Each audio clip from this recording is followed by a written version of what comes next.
Guys, hopefully you guys could hear me, but we are back here at the Washington Square Park for our usual confessions.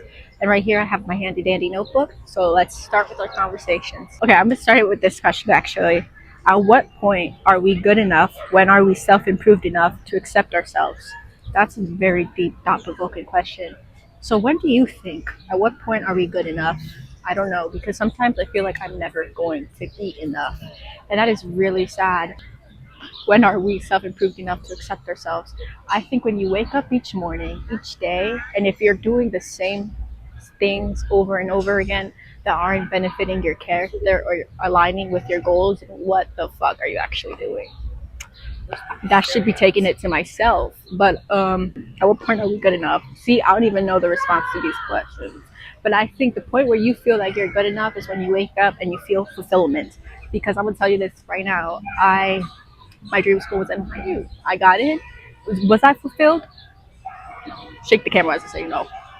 No, I wasn't fulfilled because they let me down a rabbit hole of mental health issues or finances. We're not going to discuss that.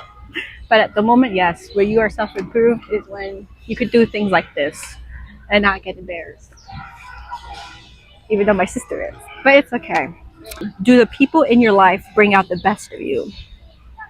Ask yourself that question, because I always say your corner of group of friends are also attributes to your character. If you're hanging out with like mean, snobby girls, then you are not going to get pretty far, babes. You should hang out with like the cool kind of, not the stoners, but like the chill people. You know what I mean? Or like some people are gonna support you, love you, and grow. Because the sad thing about life is French. Hang out with people that have goals. That's who the people you want to surround yourself in the corner with. People who have goals, dreams, aspirations. You can do it. Okay. Also, yes. Do my people in my life bring out the best of me?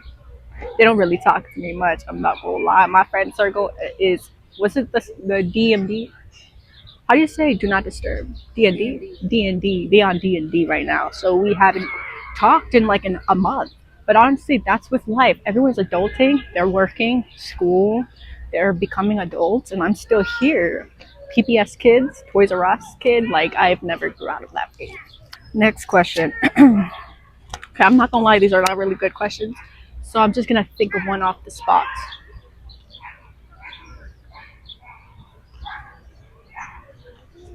Wait, I need a question. What what in life do you think is your purpose? Because I think that you will figure out your purpose once you are doing the things that are calling naturally to you, or if you're doing something that's passionate, like content creation, like what I'm doing, little by little. No one knows. No.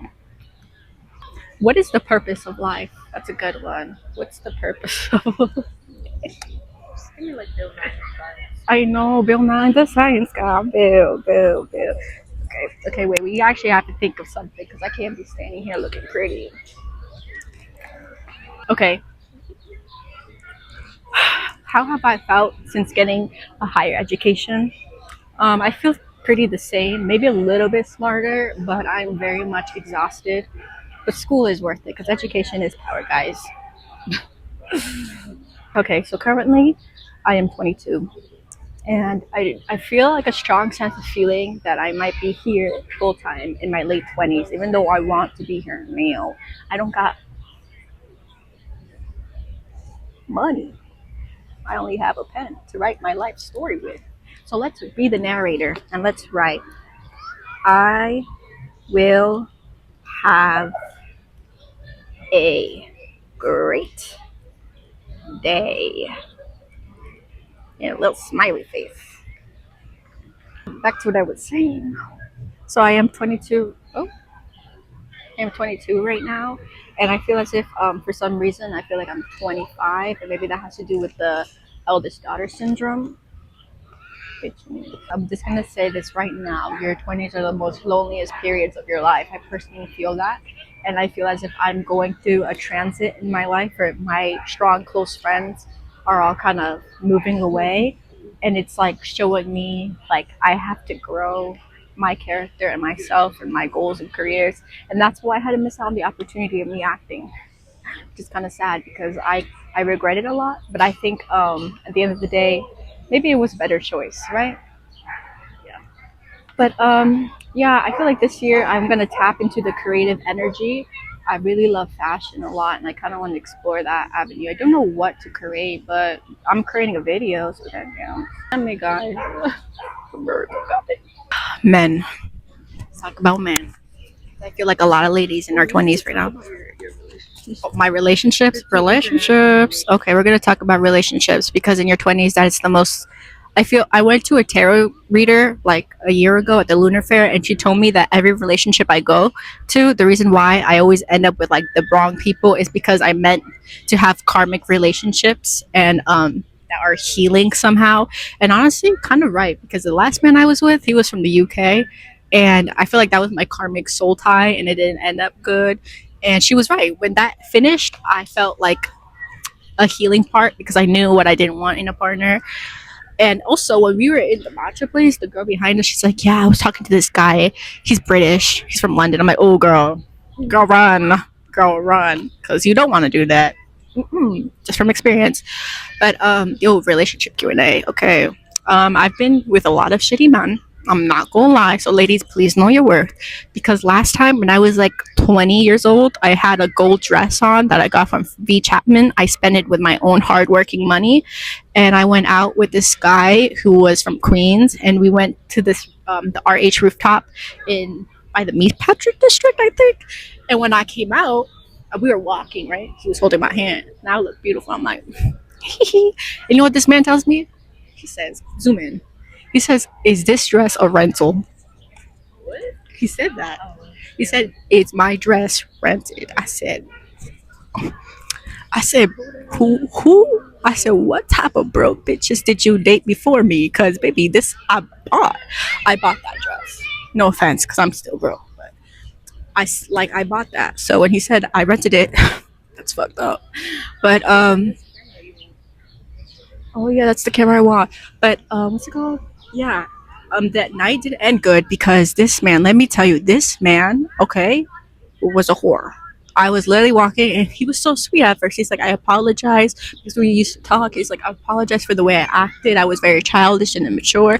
I'm like, okay, maybe this guy changed. You know, he was calling me his lady. I'm like, okay. We were walking down, hand holding, and then he whispers in my ear telling me that he's a sex addict. He got like what's that disease called? Sex addict. I don't know, but he said he was a sex addict, and I said, huh?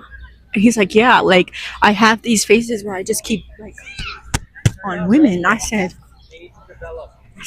and you tell me this now? This is like our first day that you got a sex addiction, and I'm like, ooh, he probably got herpes. And you know what's so funny? After I made out with him, the next day I woke up with like a dot in my like a bump. So honestly, he probably did. Because when you date in New York, everyone here sleeps around. I'm telling you that, guys. Okay, and then the next one, the London boy. Yeah, that didn't end well. So I don't know if I could do long distance. Maybe with the right person that could FaceTime and do all these things, but this man couldn't. He could have never given me what I wanted. And some men you meet and date will never give you that foundation, and only you yourself could really give yourself that. Like I feel as if we're living in like a world where most women want materialistic things or like a man that provides finances and all this bullshit. And this economy and in this timeline, let's shift it. Like let the women become men. Let us build ourselves, our empire, and buy that Birkin for ourselves because I think that's way more powerful than a man buying it for me. Yes. But yeah, I never was good with relationships, and I think that the reason why is because I'm hyper independent. I'm very independent, and most men don't like that shit. But you know what? Time will tell. But the question is, do I believe in love? I love my dog, but romantic love, I feel like it's kind of it's kind of false.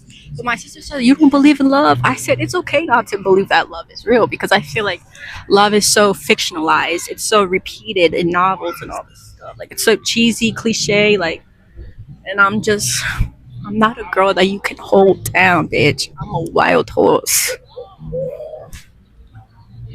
Sorry. But yeah, like most people don't understand me. The kids in the park are staring at me, but it's okay because honestly, social anxiety is scared of me.